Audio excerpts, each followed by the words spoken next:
أعوذ بالله من الشيطان الرجيم. بسم الله الرحمن الرحيم. قل هل يستوي الذين يعلمون والذين لا يعلمون؟ الحمد للہ کفا وسلام علی عباده الذین اصطفى اما بعد اعوذ باللہ من الشیطان الرجیم بسم اللہ الرحمن الرحیم صراط الذین انعمت علیہم غیر المغضوب علیہم ولا الضالین۔ یہ جو آیت کریمہ تلاوت کی گئی اس سے پہلے اللہ رب العزت نے ہمیں یہ سکھایا ہے کہ تم مجھ سے صراط مستقیم اور سیدھے راستے کی ہدایت مانگو۔ گزشتہ مجلس میں یہ بتایا گیا تھا کہ انسان کو صراط مستقیم اور سیدھے راستے کی ضرورت ہر کام میں پڑتی ہے، چاہے وہ دنیاوی کام ہو یا اخروی اور دینی کام ہو۔ تمام کاموں میں اور تمام امور میں صراط مستقیم کی ضرورت پڑتی ہے۔ اس لیے اللہ پاک نے ہمیں یہ ہدایت فرمائی ہے کہ تم مجھ سے صراط مستقیم کی ہدایت مانگو اور یہ کہو کہ اللہ آپ ہاتھ پکڑ کر مجھے اپنی منزل مقصود تک پہنچا دیجئے۔ اب سوال یہ ہے کہ صراط مستقیم اور سیدھا راستہ ہمیں کیسے ملے گا؟ تو اللہ رب العزت نے اس آیت کریمہ میں ہمیں یہی سمجھایا ہے کہ اگر تمہیں سیدھے راستے پر آنا ہے اور صراط مستقیم پر آ کر تمہیں دنیا اور آخرت میں کامیاب ہونا ہے تو تمہیں نیک لوگوں کی صحبت میں رہنا پڑے گا اور برے لوگوں کی صحبت سے اپنے آپ کو بچانا پڑے گا۔ یہ صراط مستقیم حاصل کرنے کا طریقہ ہے۔ چنانچہ اللہ تعالیٰ فرماتے ہیں ان لوگوں کا راستہ جن پر آپ نے انعام فرمایا ہے۔ وہ کون لوگ ہیں جن پر اللہ کا انعام اور اس کا کرم اور اس کا فضل ہے؟ قرآن مجید کی دوسری آیت میں ان منعم علیہم کا اللہ نے ذکر فرمایا ہے۔ چنانچہ اللہ تعالیٰ فرماتے ہیں وَمَن يُطِعِ اللَّهَ وَالرَّسُولَ فَأُولَئِكَ مَعَ الَّذِينَ أَنْعَمَ اللَّهُ عَلَيْهِمْ مِنَ النَّبِيِّينَ وَالصِّدِّيقِينَ وَالشُّهَدَاءِ وَالصَّالِحِينَ۔ چار طبقے وہ ہیں جن پر اللہ کا انعام ہے۔ پہلا طبقہ تو انبیاء کرام علیہم الصلوات والتسلیم کا ہے، جن کے اوپر اللہ رب العزت کا خصوصی کرم اور فضل اور خاص انعام ہوتا ہے۔ یہ تو اللہ کے منتخب اور برگزیدہ بندے ہوتے ہیں، جو ہر طرح کی معصیت سے اور گناہ سے پاک ہوتے ہیں۔ دوسرے منعم علیہم ہیں والصدیقین، اور سچے لوگ۔ صدیق کس کو کہا جاتا ہے؟ حضرات علماء کی تحریروں سے یہ پتہ چلتا ہے کہ صدیق اس بندے کو کہا جاتا ہے جس نے اپنے ظاہر اور باطن کو سچا بنا کر اپنے آپ کو آراستہ کیا ہو، اسے صدیق کہا جاتا ہے۔ اپنے ظاہر کو بھی سچا بنایا اور اپنے اندر کو بھی سچا بنایا، اور جو پوری طرح صدق اور سچائی پر قائم رہا، دل بھی اس کا سچا ہے، زبان بھی اس کی سچی ہے، اس کے اعضاء اور جوارح سے نکلنے والے اعمال یہ بھی سچے ہیں، اسے صدیق کہا جاتا ہے۔ اس امت کے سب سے بڑے صدیق تو حضرت ابو بکر رضی اللہ عنہ و ارضاہ ہے، لیکن صدیقیت کا مقام یہ ان میں منحصر نہیں ہے۔ ان کے علاوہ اللہ نے بہت سے صدیقین اس امت میں اور بھی پیدا فرمائے، اور آئندہ قیامت تک اللہ تعالیٰ صدیقین پیدا فرماتے رہیں گے۔ والشہداء، نمبر 3 شہداء ہے۔ شہید اس کو کہا جاتا ہے جس نے اللہ کے دین کی اشاعت کے لیے، اس کو پھیلانے کے لیے اور سرزمین خداوندی میں اللہ کے دین کو قائم کرنے کے لیے اور دین خداوندی کو تمام ادیان پر غالب کرنے کے لیے ایسا مجاہدہ فرمایا کہ اس نے اپنی جان تک اس راستے میں قربان کر دی، اسے شہید کہا جاتا ہے۔ اللہ تعالیٰ نے بہت سو کو یہ مقام عطا فرمایا اور قیامت تک اللہ تعالیٰ عطا فرماتے رہیں گے۔ والصالحین، اور چوتھا طبقہ ہے نیک لوگوں کا۔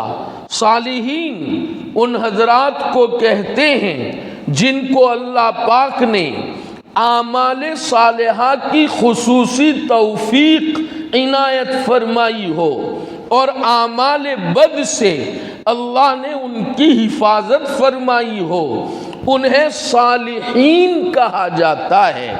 تو گویا اللہ رب العزت ہمیں یہ بتانا چاہتے ہیں کہ اگر تم صراط مستقیم پر گامزن ہونا چاہتے ہو، سیدھے راستے پر آ کر اپنے دنیاوی اور اخروی امور اور کاموں میں پوری طرح کامیاب ہونا چاہتے ہو، تو ضروری ہے کہ تم ان لوگوں کی صحبت میں رہو۔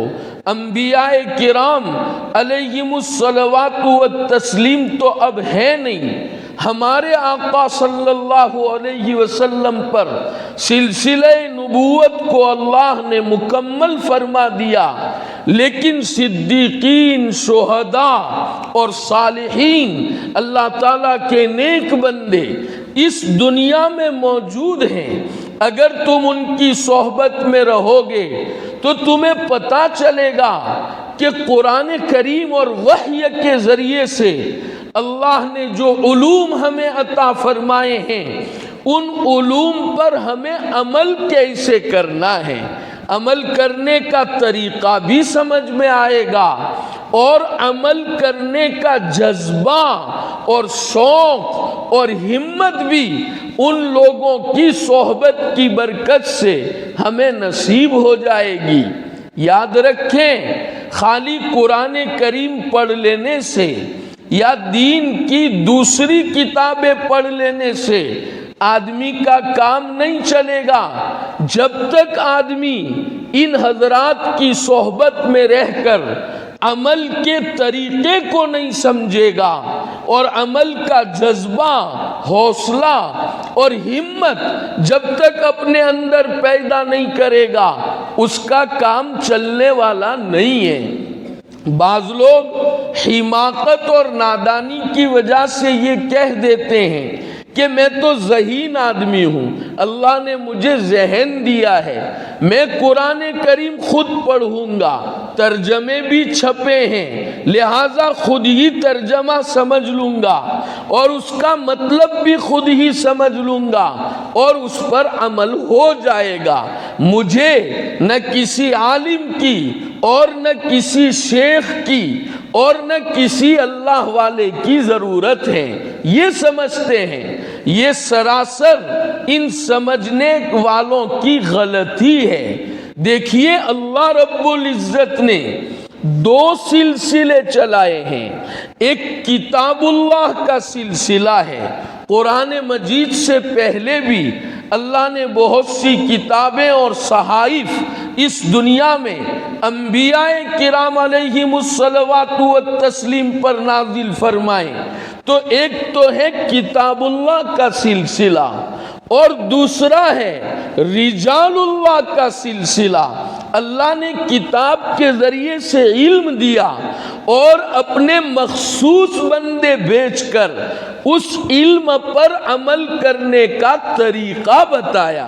چنانچہ علماء نے لکھا ہے کہ جو علوم وحی قرآن مجید میں مرتبہ قال میں ہے، وہ سارے علوم حضور اکرم صلی اللہ علیہ وسلم کی ذات گرامی میں مرتبہ حال میں ہے، یعنی علم حاصل کرنا ہو تو کتاب اللہ ہے اور اس علم پر عمل کرنے کا طریقہ اگر سمجھنا ہو تو حضور اکرم صلی اللہ علیہ وسلم اور آپ کے نائبین اور امت کے صدیقین، شہداء، صالحین، مشائخ اور علماء کرام ہیں، آپ ان کی صحبت میں رہیں گے تو پتہ چلے گا کہ اس علم پر عمل کا طریقہ کیا ہے، کس طرح مجھے اس پر عمل کرنا چاہیے۔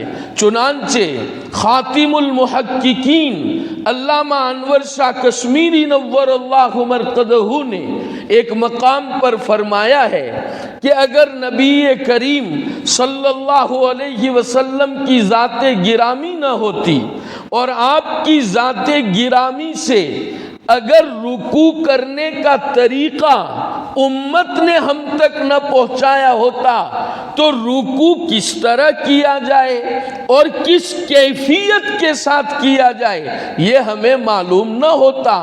قرآن مجید میں اللہ نے ہمیں رکوع کرنے کا حکم دیا، ورکعوا، رکوع کرو، سجدہ کرنے کا حکم دیا، واسجدوا، سجدہ کرو۔ رکوع کی ہیئت کیا ہے اور رکوع کی کیفیت کیا ہے ہمیں نہیں پتہ چل سکتا صرف قرآن مجید پڑھ کر، جب تک نبی کریم صلی اللہ تعالی علیہ وسلم کی ذات گرامی سے ہم اس رکوع کے طریقے اور کیفیت اور سجدے کے طریقے اور سجدے کی کیفیت کو معلوم نہ کر لے تب تک ہم اس کے اوپر عمل نہیں کر سکتے ہیں۔ تو گویا اللہ رب العزت نے ہمیں صراط الذین انعمت علیہم سے یہ ایک بڑی ہدایت فرمائی ہے۔ کاش کہ اللہ رب العزت کا یہ پیغام ہماری سمجھ میں آئے کہ اگر تم یہ چاہتے ہو کہ علوم وحی پر عمل کا طریقہ بھی معلوم ہو اور عمل کا جذبہ اور عمل کا حوصلہ اور عمل کی ہمت بھی حاصل ہو تو تم ان مشائخ اور اللہ والوں کی صحبت میں رہو جن کو اللہ نے صدیقیت کا مقام عطا فرمایا ہے۔ کسی کو شہادت کا مقام بعد میں اللہ کی طرف سے ملنے والا ہے، یا جن لوگوں کو اللہ نے صلاح و فلاح عطا فرما کر اپنے محبوب اور مقبول بندوں میں شامل فرمایا ہے، ان کی صحبت اختیار کرنا صراط مستقیم پر گامزن ہونے کے لیے بہت ضروری ہے۔ اللہ والوں کی صحبت سے ہمیں برکات بھی حاصل ہوتی ہے۔ حضور اکرم علیہ السلام سے لے کر ان تک کا جو پورا سلسلہ ہے، اس سلسلے کی برکتیں ملتی ہے۔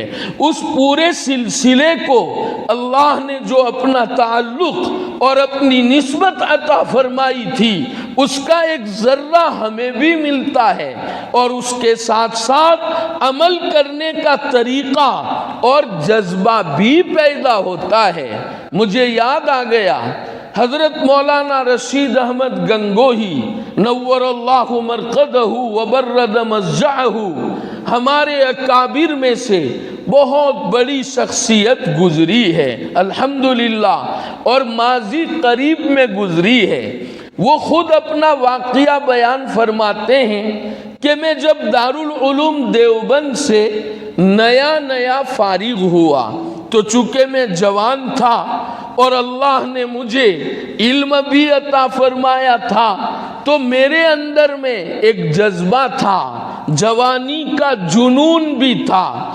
تو تھانہ بھون میں ایک بہت بڑے شیخ تھے، ان سے ایک مسئلے میں میرا اختلاف تھا، تو میں گنگو سے چلا تھانہ بھون جانے کے لیے۔ میرا ارادہ یہ تھا کہ میں تھانہ بھون جا کر اس شیخ سے اس مسئلے کے بارے میں مذاکرہ کروں گا، بھلے وہ بڑے شیخ ہیں لیکن ان کی رائے مجھے صحیح نہیں لگتی تھی، تو میں نے سوچا جاؤں گا اور جا کر ان سے اس سلسلے میں بحث کروں گا۔ چنانچہ گنگوہ سے تھانہ بھون کے لیے یہ ارادہ بنا کر روانہ ہوئے۔ اس زمانے میں حضرت حاجی امداد اللہ صاحب مہاجر مکی نور اللہ مرقدہ، جو حضرت گنگوہی کے شیخ ہیں اور قاسم العلوم والخیرات علامہ قاسم النانوتوی علیہ الرحمہ کے بھی شیخ ہیں، ان کی خانقاہ تھانہ بھون میں چلتی تھی۔ اب حضرت مولانا رشید احمد گنگوہی رحمہ اللہ جا رہے تھے تھانہ بھون اس بڑے شیخ سے بحث اور مذاکرہ کرنے کے لیے۔ سوچا کہ راستے میں حضرت حاجی صاحب کی خانقاہ ہے، لہذا اس میں جانا چاہیے، تھوڑا اس کو بھی دیکھ لینا چاہیے۔ چنانچہ خانقاہ میں تشریف لے گئے، حضرت حاجی صاحب سے ملاقات ہو گئی۔ حضرت حاجی صاحب نے ان سے پوچھ لیا کہ بھئی کیوں آنا ہوا ہے؟ کہنے لگے فلاں جو تھانہ بھون کے بڑے شیخ ہیں، ان سے میرا ایک مسئلے میں اختلاف ہے، تو ان سے بحث کرنے کے لیے آیا ہوں۔ تو حضرت حاجی صاحب نے فرمایا بھائی تم تو ابھی بہت چھوٹے جوان ہو، ابھی دارالعلوم سے فارغ ہوئے ہو، وہ تو بہت بڑے شیخ ہیں، ان سے بحث کرنا بے ادبی ہے، تمہیں ان سے بحث نہیں کرنی چاہیے۔ تو چونکہ حضرت حاجی صاحب نے یہ بات فرمائی تو دل میں اتر گئی کہ چلیے بحث نہیں کرتے ہیں، یہ اللہ والا کہتا ہے کہ بڑے سے بحث کرنا بے ادبی ہے۔ خیر وہ ارادہ ملتوی کر لیا اور سوچا کہ ایک رات ادھر حضرت حاجی صاحب کی خانقاہ میں رہ لیتا ہوں، کل کو صبح یہاں سے نکل جاؤں گا۔ چنانچہ رات کو عشاء کی نماز پڑھ کے سب سوئے، میں بھی سو گیا۔ جب تہجد کا وقت ہوا تو حضرت حاجی صاحب کے جو مریدین خانقاہ میں رہتے تھے، انہوں نے ذکر کرنا، تہجد پڑھنا، تلاوت کرنا، یہ سب دعائیں کرنا، گریہ و زاری کرنا، اس میں یہ سارے مریدین مشغول ہو گئے۔ حضرت گنگوہی فرماتے ہیں میرے دل میں آیا کہ یار سب اللہ کی عبادت کرتے ہیں، مجھے بھی کرنی چاہیے۔ چنانچہ میں بھی اٹھا، میں نے بھی تہجد پڑھی۔ اسی وقت میرے دل میں آیا کہ مجھے حضرت حاجی صاحب سے بیعت ہو جانا چاہیے، ان سے اپنا تعلق قائم کر لینا چاہیے۔ چنانچہ فجر کی نماز کے بعد جب حضرت اپنے معمولات و وظائف سے فارغ ہوئے تو حضرت مولانا فرماتے ہیں میں نے یہ درخواست کی حضرت حاجی صاحب سے کہ میں آپ سے بیعت ہونا چاہتا ہوں، اپنا تعلق آپ سے قائم کر کے آپ کا جو سلسلہ ہے نبی کریم صلی اللہ علیہ وسلم تک کا، اس سے میں جوائنٹ ہو جانا چاہتا ہوں۔ حضرت حاجی صاحب نے فرمایا ٹھیک ہے۔ حاجی صاحب ہر ایک کو بیعت کر لیا کرتے تھے، کسی کو منع نہیں فرماتے تھے۔ ہمارے بزرگوں کے اس سلسلے میں مختلف ذوق رہے ہیں۔ بعض بزرگ وہ ہیں جو جلدی کسی کو بیعت نہیں کرتے تھے، لیکن حضرت حاجی صاحب کا مسئلہ یہ تھا کہ فوراً بیعت فرما لیتے۔ کسی نے حضرت حاجی صاحب سے پوچھا کہ حضرت آپ تو جو بھی کہتا ہے اسے بیعت کر لیتے ہیں، کیا بات ہے؟ فرمایا بھائی اصل مسئلہ یہ ہے کہ میں یہ سمجھ کر بیعت کرتا ہوں کہ کسی اللہ کے نیک بندے کا ہاتھ میرے ہاتھ میں آ جائے اور اللہ اس کی برکت سے میری مغفرت فرما دے۔ اللہ اکبر! ہمارے اکابر کی کیا تواضع، کیا ابدیت اور کیا انکساری ہوا کرتی تھی۔ ایک بڑی جماعت ان سے اپنی اصلاح کرا رہی ہے اور ان سے تعلق کو اپنی مغفرت کا ذریعہ سمجھتی ہے، جبکہ حضرت حاجی صاحب فرماتے ہیں کسی اللہ کے نیک بندے کا ہاتھ میرے ہاتھ میں آ جائے اور اللہ اس کی برکت سے میری مغفرت فرما دے، اس لیے میں کسی کو بیعت کرنے سے منع نہیں کرتا۔ بہرحال حضرت مولانا سے فرمایا ٹھیک ہے بیعت کر لیتے ہیں۔ بیعت کے بعد ہمارے مشائخ کچھ معمولات بھی دیتے ہیں کہ اب تمہیں ان پر عمل کرنا ہے۔ تو حضرت مولانا فرماتے ہیں رشید احمد صاحب میں نے حاجی صاحب سے کہہ دیا دیکھو تہجد کے علاوہ جو بھی معمول دینا ہو دے دینا، تہجد کی نماز مجھ سے نہیں ہو سکے گی۔ میں نے یہ کہا، شرط لگائی، مجھ سے نہیں اٹھا جاتا ہے۔ جوان تھے، عالم تھے، جذبہ تھا، تو یہ حضرت حاجی صاحب نے فرمایا ٹھیک ہے تہجد کی نماز کا استثناء کر دیتے ہیں، تمہاری اپنی شرط مان لیتے ہیں، لیکن ہماری بھی ایک شرط تم کو ماننی پڑے گی۔ کہا ٹھیک ہے مان لیں گے۔ کہا وہ شرط یہ ہے کہ تمہیں 40 دن میری خانقاہ میں رہنا پڑے گا۔ فرمایا ٹھیک ہے تہجد مت پڑھنا، یہ سارے عمل کرنا اور 40 دن تک میری خانقاہ میں رہنا۔ تو جب رات ہوئی لوگ تہجد میں اٹھے، کوئی دعا کرتا ہے، کوئی تلاوت کرتا ہے، کوئی اللہ اللہ کی ضربیں لگاتا ہے اور کوئی آہوزاری کرتا ہے، کوئی تہجد پڑھ کر اللہ سے مناجات کرتا ہے، کوئی اپنی پیشانی سجدے میں رگڑ کر اللہ کے قرب کے مزے لے رہا ہے۔ یہ منظر تھا تو حضرت نے دل میں سوچا میں نے بھلے شرط لگائی ہے کہ تہجد نہیں پڑھوں گا، لیکن یہ سب پڑھ رہے ہیں، میں پڑھا کیا کروں گا؟ میں بھی اٹھ گیا۔ 2-3 دن تک تو اسی طرح اٹھنے لگا، پھر دل میں آیا یار یہ تو بڑی عظیم عبادت ہے، لہذا مجھے تو سب سے پہلے اٹھنا چاہیے۔ چنانچہ میں سب سے پہلے تہجد میں اٹھنے لگا۔ یہ اللہ والوں کی صحبت کی برکات ہوتی ہے، عمل کا جذبہ پیدا ہوتا ہے۔ میں یہ سمجھانا چاہتا ہوں۔ 40 دن گزارے اور پھر اپنے گھر تشریف لے گئے۔ کافی عرصہ ہو گیا، حضرت مولانا رشید احمد گنگوہی نے حضرت کو کوئی خط ہی نہیں لکھا۔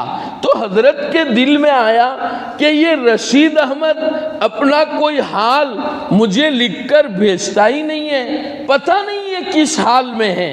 تو حضرت نے سامنے سے خط لکھا کہ بھائی تم تو خط ہی نہیں لکھتے اور کوئی حال تمہارا ہمارے سامنے آتا ہی نہیں ہے، کیا کرتے ہو؟ دیکھیے کیسی ابدیت پیدا ہوئی۔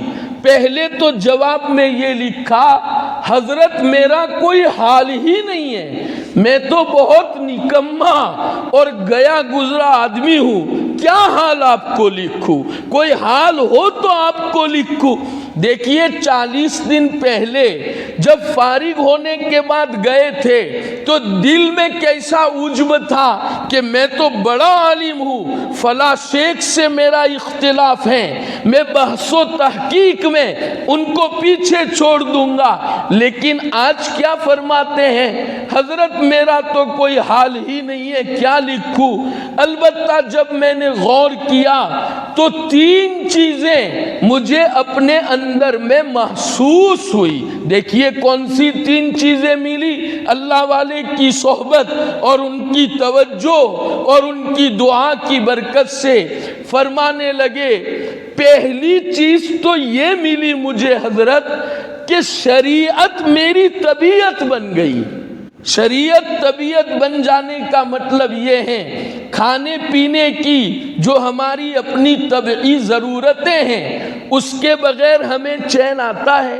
جب تک ہم ناشتہ نہ کریں، کھانا نہ کھائے، اور خاص طور پر ہم گجراتی لوگوں کا تو یہی حال ہوتا ہے کہ وقت پر سب کچھ چاہیے، تھوڑا بھی معمول ادھر ادھر ہو گیا کہ بس اس کا پتا پانی ہو جاتا ہے۔ اس لیے ہم لوگ زیادہ مجاہدے بھی نہیں کر سکتے ہیں۔ آپ اگر دنیا گھومیں اور لوگوں کے ساتھ چلے پھرے تو پتہ چلے گا لوگ کیسے کیسے مجاہدے کرتے ہیں۔ تو جس طرح طبعی تقاضوں کو پورا کرنے کے لیے آدمی پر کوئی بوجھ نہیں پڑتا بلکہ طبعی تقاضوں پر عمل کرنے کے لیے وہ بے چین ہو جاتا ہے، تو شریعت طبیعت بن گئی ہے۔ یعنی جس طرح طبعی تقاضوں پر میری طبیعت چلتی ہے اور نہ پورا ہونے پر بے چین ہوتی ہے، شریعت پر عمل کا ایسا ہی جذبہ اور ایسا ہی تقاضا اب میرے دل میں پیدا ہو گیا ہے۔ جب تک شریعت پر عمل نہیں کرتا مجھے چین نہیں آتا۔ ایک بات تو اپنے اندر یہ محسوس کرتا ہوں، اللہ اکبر، اور دوسری بات یہ محسوس کر رہا ہوں کہ تعریف اور برائی کا مجھ پر کوئی اثر نہیں ہوتا ہے۔ یعنی کوئی تعریف کرے تو میری طبیعت میں عجب پیدا ہوتا ہو کہ واہ لوگ میری تعریف کرتے ہیں، میں بہت باکمال آدمی ہوں، فقیہ النفس ہوں، عارف باللہ ہوں، فلا فلا فلا ہوں۔ لوگ اگر تعریف کرے تو مجھ پر اس کا کوئی اثر نہیں ہوتا ہے۔ اللہ نے کیسی ابدیت اور تواضع حضرت کو عطا فرمائی۔ اسی طرح اگر کوئی برائی کر دے تب بھی میری طبیعت پر اس کا کوئی اثر نہیں ہوتا ہے۔ یعنی یہ نہیں اس نے میری برائی کی، موقع ملے گا اسے رسوا کروں گا، اسے ذلیل کروں گا، اس سے انتقام لوں گا، نہیں، برائی کا بھی کوئی اثر نہیں ہوتا۔ اللہ اکبر! اللہ تعالیٰ نے کیسے کمالات ان صحبت کی برکت سے عطا فرمائے۔ اور تیسری چیز یہ میں اپنے اندر محسوس کرتا ہوں کہ مجھے شریعت کے احکام میں اور حضور اکرم علیہ السلام کے فرامین میں کوئی تعارض نظر نہیں آتا ہے۔ یعنی اللہ نے ایسا علم منکشف فرمایا کہ حضور اکرم علیہ السلام کے ہر فرمان کی مراد اور اس کا مقصد ان کی سمجھ میں آ گیا۔ جب تک علم ایسا گہرا نہیں ہوتا تو آدمی کو اشکال ہو جاتا ہے کہ ایک طرف تو حضرت نے یہ فرمایا اور دوسری طرف حضرت اس کے خلاف فرماتے ہیں، تو یہ تو دو متضاد باتیں ہیں۔ اشکال ہوتا ہے جب علم نہیں ہوتا۔ اس کو ایک مثال سے سمجھاؤں، جیسا کہ حضور اکرم علیہ السلام نے فرمایا ایک روایت میں، خیر القرون قرنی، سب سے بہتر اور افضل میرا زمانہ ہے۔ یعنی صحابہ کرام رضوان اللہ علیہم اجمعین امت میں سب سے افضل اور سب سے بہتر، ایک جگہ یہ فرمایا۔ اور ایک دوسری روایت میں حضور اکرم علیہ السلام نے فرمایا میری امت کی مثال ایسی ہی ہے جیسے بارش، پتہ نہیں کہ شروع والی بارش زیادہ نفع دینے والی ہے یا بعد میں آنے والی بارش زیادہ نفع دینے والی ہے۔ اس سے تو یہ لگتا ہے کہ بعد والے صحابہ سے بہتر ہو سکتے ہیں۔ اب دیکھیے دونوں باتیں متضاد ہیں، اس سے لگتا ہے افضل صحابہ ہیں اور اس روایت سے لگتا ہے کہ کبھی اخیری بارش کھیتی کے لیے زیادہ نافع ہوتی ہے، اسی طرح بعد میں آنے والی میری امت زیادہ نافع ہوگی۔ اب دونوں میں تعارض ہے، جب علم نہیں ہوتا تو آدمی بہک جاتا ہے، نبی کریم صلی اللہ علیہ وسلم کی مراد کو وہ سمجھ نہیں سکتا ہے۔ دیکھیے پہلی روایت کا مطلب یہ ہے کہ افضل تو صحابہ ہی ہے، کوئی ان سے افضل نہیں ہو سکتا، اور دوسری روایت کا مطلب یہ ہے کہ بعد والی امت مفضول ہونے کے باوجود افضل نہیں ہے، صحابہ سے کم درجہ ہے، اس کے باوجود ان کا نفع صحابہ سے زیادہ ہو سکتا ہے۔ نافعیت میں بعد والے آنے والی امت صحابہ سے بڑھ سکتی ہے، افضل ہونے میں کبھی نہیں بڑھ سکتی، نفع دینے والا ہونے میں بڑھ سکتی ہے۔ چنانچہ بعض صحابہ وہ ہیں جن سے ایک روایت مروی ہے، دو روایتیں مروی ہے، بس اتنا ہی ہے، اور بعد میں جو امت آئی ان میں ایسے لوگ پیدا ہوئے کہ ایک دنیا نے ان سے نفع اٹھایا۔ تو بہرحال حضرت نے فرمایا جب بیعت ہوا تو ایسا محسوس ہوتا ہے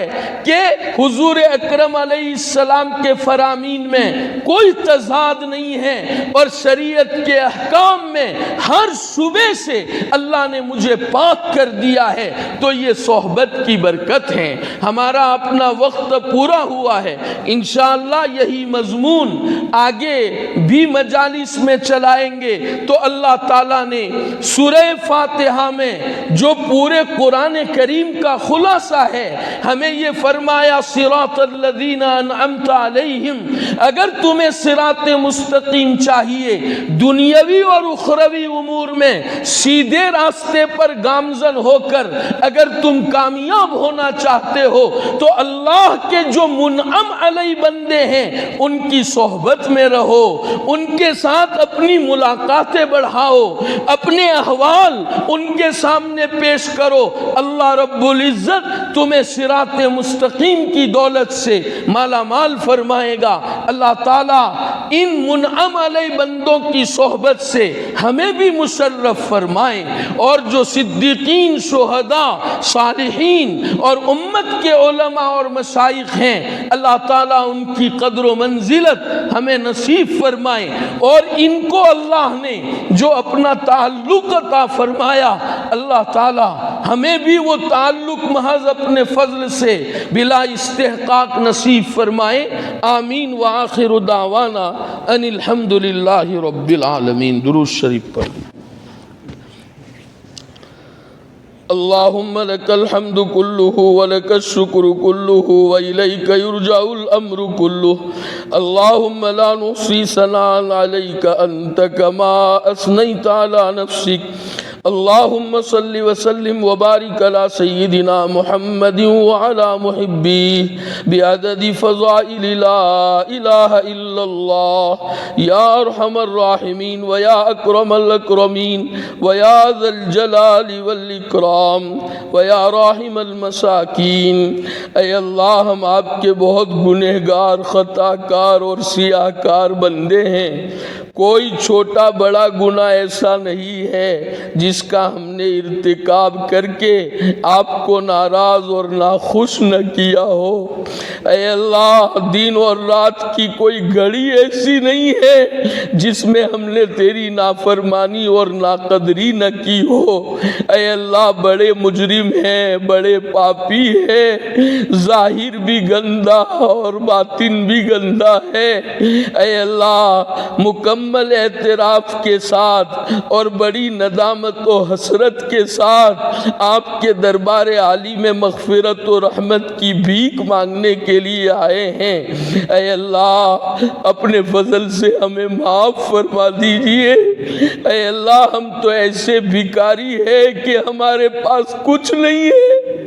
اے اللہ سوال کرنے کے لیے پیالہ بھی نہیں ہے، سوال کرنے کے لیے بچھانے کے لیے کپڑا بھی نہیں ہے۔ اے اللہ بالکل کورے ہیں، گناہوں میں ڈوبے ہوئے ہیں، تیری رحمت و مغفرت اور فضل کے امیدوار ہیں۔ اے رب کریم اپنا فضل فرما دیجیے، اپنے فضل سے مغفرت فرما دیجیے، رحم و کرم سے نواز دیجیے۔ اے اللہ پوری امت مسلمہ کی مغفرت فرما دیجیے، سب کے ساتھ رحم و کرم کا معاملہ فرما دیجیے۔ اے اللہ گناہوں سے پیچھا چھڑا دیجیے، ہر چھوٹے بڑے گناہ کی نفرت ہمارے اپنے دل میں پیدا فرما دیجیے۔ اے اللہ بڑے ہی پرفتن دور میں ہم جی رہے ہیں، ہر طرف معاصی اور گناہوں کا دورہ ہے۔ اے اللہ تیری توفیق اور مدد کے بغیر ہم کبھی گناہ سے بچ نہیں سکتے ہیں۔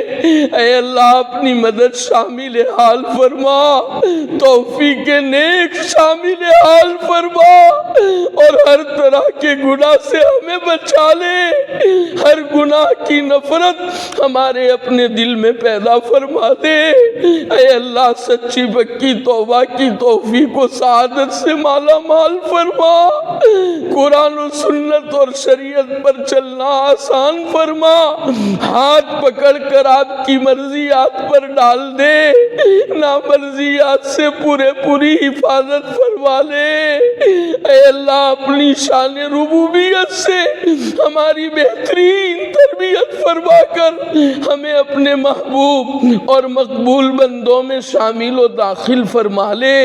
اے اللہ ہمارے جتنے صدیقین اور مشائخ اور علماء ربانیین ابھی اس وقت موجود ہیں، اے اللہ ہمیں ان کی قدر نصیب فرما، ان کی عمروں میں عافیت کے ساتھ برکتیں عطا فرما۔ اے اللہ ان کی صحبت کی توفیق ہمیں اپنے فضل سے نصیب فرما۔ اے اللہ دل تو ہمارے بہت گندے ہیں، دل کی دنیا اجڑ گئی ہے، ویران ہو گئی ہے۔ اے اللہ دل کی دنیا آباد فرما دیجیے، گوشہ دل کو تیری یاد سے آباد فرما دیجیے، تیرے احکام کی عظمت عطا فرما دیجیے۔ محمد الرسول اللہ صلی اللہ علیہ وسلم اور آپ کے مبارک طریقوں سے کمال عشق نصیب فرما دیجیے۔ اے اللہ مقام عبدیت و تواضع، مقام اخلاص، مقام محبت، مقام شکر اور جتنے مقام آپ کو محبوب ہیں وہ سارے مقامات اپنے فضل سے عافیت کے ساتھ اے اللہ عطا فرما دیجئے۔ زندگی کی ہر نقل و حرکت میں آپ کی مرضی اور محمد الرسول اللہ صلی اللہ علیہ وسلم کی عین سنت سمجھا کر اس پر عمل کرنے کی توفیق و سعادت سے مالا مال فرما دیجئے۔ زندگی کا ایک بڑا حصہ تو گناہوں میں ضائع ہو گیا، پتہ نہیں کتنے دن اور گھڑیاں باقی رہ گئی ہے۔